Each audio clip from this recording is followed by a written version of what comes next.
Assalamualaikum warahmatullahi wabarakatuh. Perkenalkan, nama saya Amanda Devina dari Prodi Pendidikan Ekonomi semester 4 dari mahasiswa dari Universitas Pancasakti Bekasi angkatan 2019-2020. Mata kuliah Perencanaan Pembelajaran.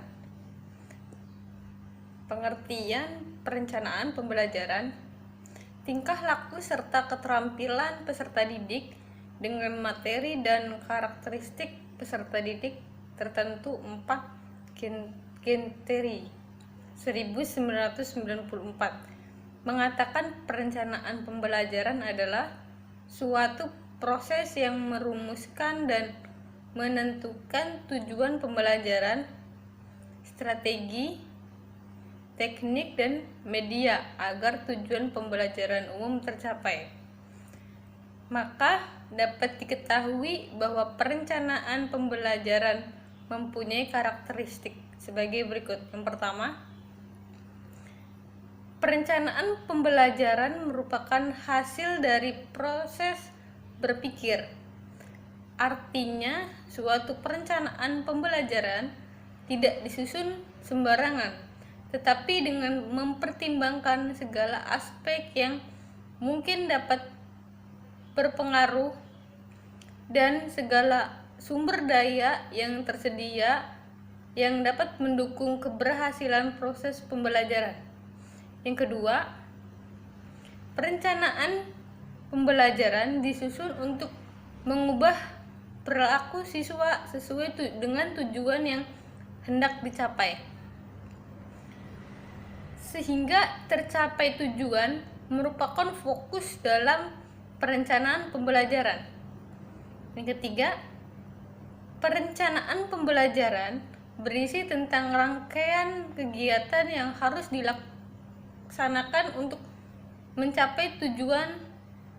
Perencanaan pembelajaran dapat berfungsi sebagai pedoman dalam mendesain pembelajaran sesuatu dengan kebutuhan.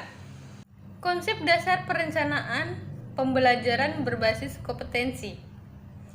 Konsep dan prinsip pembelajaran berbasis kompetensi diharapkan bermanfaat untuk, yang pertama, menghindari duplikasi dalam memberikan materi pembelajaran.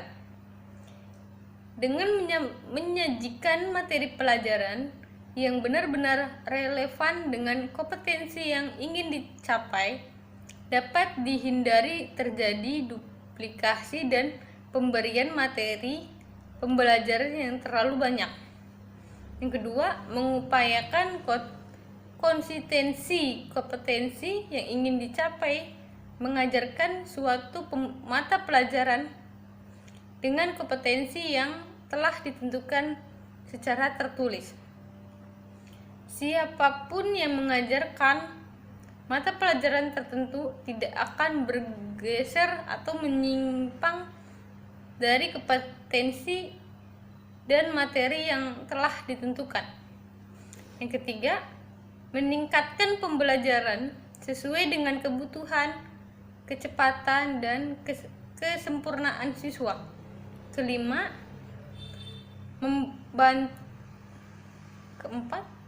membantu mempermudah pelaksanaan akreditasi.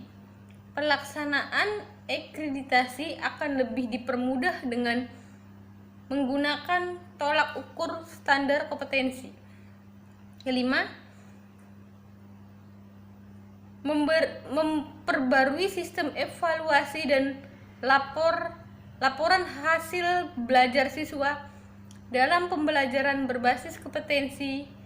Keberhasilan siswa diukur dan dilaporkan berdasarkan pencapaian kompetensi atau subkompetensi tertentu, bukan didasarkan atas perbandingan dengan hasil belajar siswa lainnya.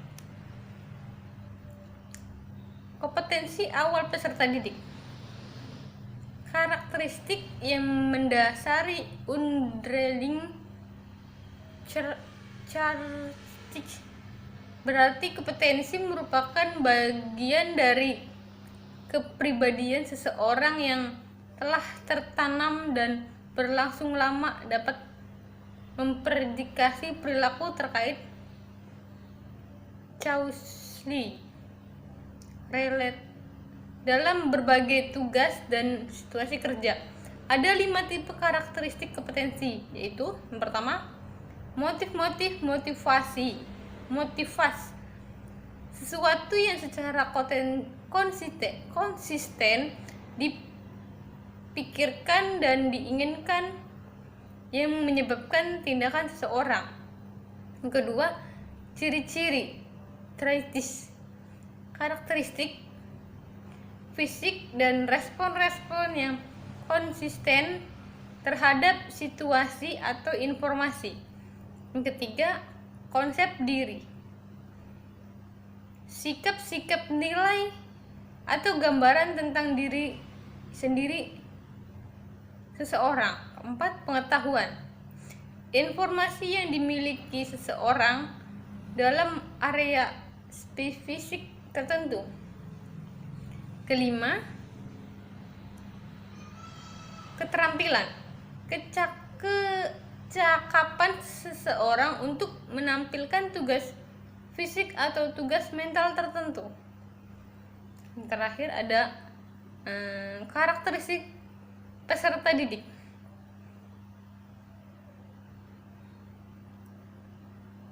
Ada kultural, status sosial, ada minat, perkembangan kognitif, kemampuan awal, gaya belajar, motivasi, perkembangan emosi, perkembangan sosial, perkembangan moral dan spiritual, dan perkembangan motif. Itu adalah karakteristik peserta didik. Terima kasih, itu dari saya. Assalamualaikum warahmatullahi wabarakatuh.